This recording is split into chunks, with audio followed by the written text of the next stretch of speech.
उत्तर प्रदेश के प्रभु श्री राम की नगरी अयोध्या क्षेत्र में मिल्कीपुर विधानसभा के प्रत्याशियों ने जनता से जनसंपर्क कर लोगों से अपील की।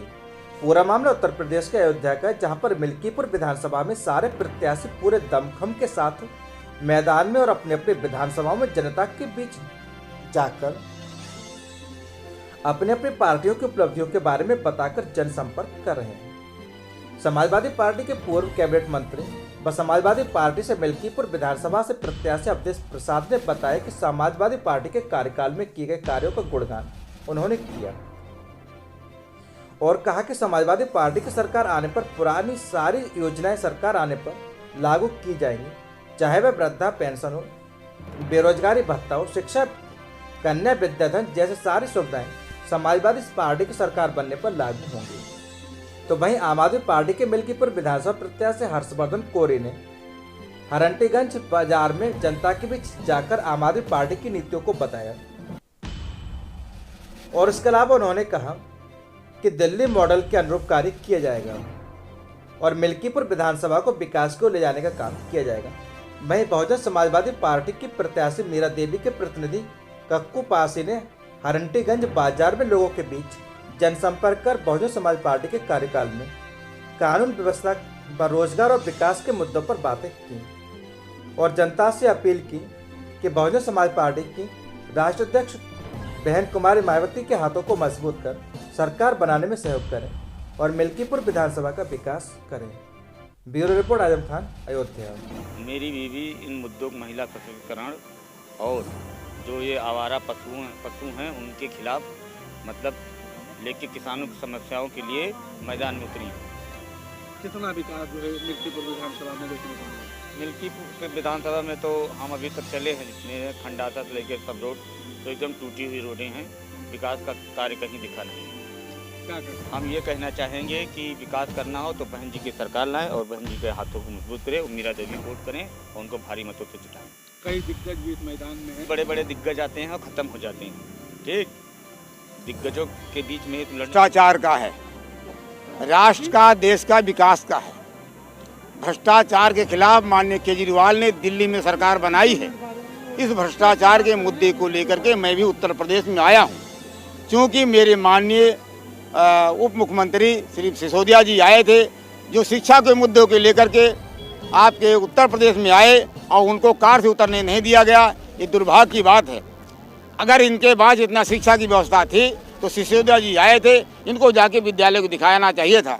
लेकिन यही चीज़ माननीय केजरीवाल ने घोषणा किया कि माननीय योगी से लेकर के और जितने इनके मंत्री संतरी जितने भी हैं, कोई भी दिल्ली में आके किसी विद्यालय को दे सकता है। इस चैलेंज वाली बात है, मेरे गौरव की बात है।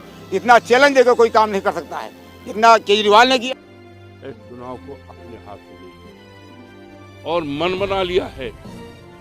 बना लिया है कि हमें इस भारतीय जनता पार्टी की सरकार को हटाना है और समाजवादी पार्टी की सरकार बनाना है। इसी तरह से इस विधानसभा क्षेत्र जहाँ के हम समाजवादी पार्टी के प्रत्याशी माननीय अखिलेश जी ने बनाया है, हम उनको आभार प्रकट करते हैं और ये जनता ने पूरा मन बना लिया है। कहीं किसी बूथ पर चले जाओ, भारतीय जनता पार्टी कंटेस्ट में नहीं है, लड़ाई में नहीं है और आप देखेंगे कि ये जमानत बचाने की हैसियत में भी नहीं है। भारतीय जनता पार्टी के विधायक गोरखनाथ बाबा विपक्षी पार्टियों पर जमकर बरसे। पूरा मामला प्रभु श्री राम की नगरी अयोध्या क्षेत्र का है, जहां पर मिल्कीपुर विधानसभा से भाजपा के विधायक बाबा गोरखनाथ ने भाजपा से दोबारा टिकट मिलने पर प्रत्याशी बनाने पर भारतीय जनता पार्टी के शीर्ष नेतृत्व का आभार प्रकट करते हुए कहा कि मिल्कीपुर की जनता का विश्वास 2017 से ज्यादा 2022 में हमको दिख रहा है। गोरखनाथ बाबा विधायक ने प्राथमिकताओं के बारे में बताया कि जो भी सरकार ने कार्य किया है, चाहे वह महीने में 2 बार राशन हो, चाहे 18 व 19 घंटे बिजली की सेवाएं हो, चाहे बिजली फ्री कनेक्शन की बात हो, चाहे मिल्कीपुर विधानसभा के लिए अरबों रुपए देकर बिजली के विकास के लिए पैसे आए हों, बहुत सारे मुद्दे नहीं, विकास के मुद्दों के साथ हम जनता के बीच जा रहे हैं और जनता का स्नेह, आशीर्वाद, समर्थन हमको मिल रहा है। मैं समाजवादी पार्टी के प्रत्याशी अवधेश प्रसाद पर तंज कसते हुए कहा कि जो विरोधी हम पर आरोप लगा रहे उन्हीं के दरवाजे से 1200 करोड़ का NH हाईवे बनवा रहे हैं। ये NH हाईवे आगे जाएगा तो कुमारगंज में नगर पंचायत के रूप में बनता दिखेगा और फिर लौटेंगे तो चौड़ीकरण रोड सीधे आपको ब्लॉक तक जाती नजर आएगी। विकास की बातें करते हुए कहा कि हमने लड़कियों को पढ़ने का स्कूल हो चाहे भव्य बड़ा स्टेडियम हो, सबसे बड़ी बात आम जनमानस में सरकार उतरी है। सरकार ने जो आम जनमानस के लिए काम किया, चाहे वह राशन हो, चाहे शौचालय हो, चाहे आवास हो, चाहे जनधन योजना हो, इन सब मुद्दों को लेकर आम जनता के बीच जा रहे हैं और जनता का समर्थन मिल रहा है। Bureau report Azam Khan, Ayodhya. पहले मिल्कीपुर की जनता को धन्यवाद देता हूं, भारतीय जनता पार्टी को धन्यवाद देता हूं, कार्यकर्ताओं को धन्यवाद देता हूं कि सर्वे के आधार पर मुझे उचित पाया और मुझे पार्टी ने विश्वास दिलाकर मुझे पुनः प्रत्याशी बनाया। तो मैं पार्टी को, मिल्कीपुर की जनता को बहुत धन्यवाद दे रहा हूं और लोगों का विश्वास मेरे ऊपर जो 17 में था उससे दुगना मुझे 22 में दिख रहा है। मिल्कीपुर विधानसभा से कांग्रेस प्रत्याशी ब्रजेश रावत ने कहा, नहीं जाना हुआ है विकास कार्य। पूरा मामला प्रभु श्री राम की नगरी अयोध्या का है, जहां पर अयोध्या की मिल्कीपुर विधानसभा से कांग्रेस के प्रत्याशी ब्रजेश रावत ने मिल्कीपुर विधानसभा के रामनगर क्षेत्र में जनसंपर्क किया और मीडिया से मुखातिब होते हुए बताया कि मेरा चुनाव लड़ने का 5 प्रमुख मुद्दे हैं। इस विधानसभा में पहला ये कि किसान बहुत परेशान है, छुट्टा जानवर से। दूसरा मुद्दा महंगाई, बेरोजगारी। तीसरा यहाँ का विकास कार्य रुका हुआ है। चौथा मुद्दा स्थायी बनाम बाहरी है, क्योंकि मैं इसी विधानसभा का स्थायी निवासी हूँ, आपका भाई, आपका बेटा हूँ और जनता की सेवा करने आया हूँ। वहीं अन्य पार्टियों पर तंज कसते हुए कहा कि लोग यहाँ पर बाहर से आकर चुनाव लड़ रहे हैं। और पांचवा मुद्दा हमारा किसानों को संरक्षण है और उनका कर्ज माफ करना है। हमारी सरकार बनते किसानों का कर्ज माफ किया जाएगा। इन्हीं 5 मुद्दों को लेकर हम जनता के बीच जा रहे हैं। Bureau report Azam Khan, Ayodhya. 5 प्रमुख मुद्दे हैं। पहला जो है छुट्टा जानवर है इनका। दूसरे मुद्दा महंगाई, बेरोजगारी। तीसरा जो है स्थानीय स्तर पर यहाँ का विकास कार्य ठप होना। चौथा जो है अस्थाई बनाम बाहरी है। और पांचवा मुद्दा जो है किसानों की संरक्षण और उनके कर्जा माफ़ करना।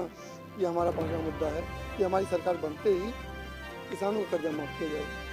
इन 5 मुद्दों को लेकर हम लोगों जनता के बीच जा रहे हैं और उनका समाधान भी बता रहे हैं। समाजवादी पार्टी की महिला सभा की राष्ट्रीय अध्यक्ष जूही सिंह का अयोध्या आगमन पर तैयारी जोरों पर। आपको बता दें कि समाजवादी पार्टी के जिला पंचायत सदस्य विधानसभा चुनाव प्रभारी राजा मान सिंह ने मीडिया से मुखातिब होते हुए बताया कि पूरे प्रदेश में हवा नहीं आंधी चल रही और समाजवादी पार्टी की लहर चल रही और आने वाले कुछ ही दिनों में समाजवादी पार्टी की सरकार बनेगी। अखिलेश यादव मुख्यमंत्री बनेंगे। वहीं भाजपा सरकार पर आरोप लगाते हुए कहा कि किसान से लेकर नौजवान तक सभी लोग पीड़ित हैं। झूठ की एक सीमा होती है और जिस तरह से मोदी और योगी झूठ बोल रहे हैं, अब उनके पलायन करने की तैयारी हो गई है।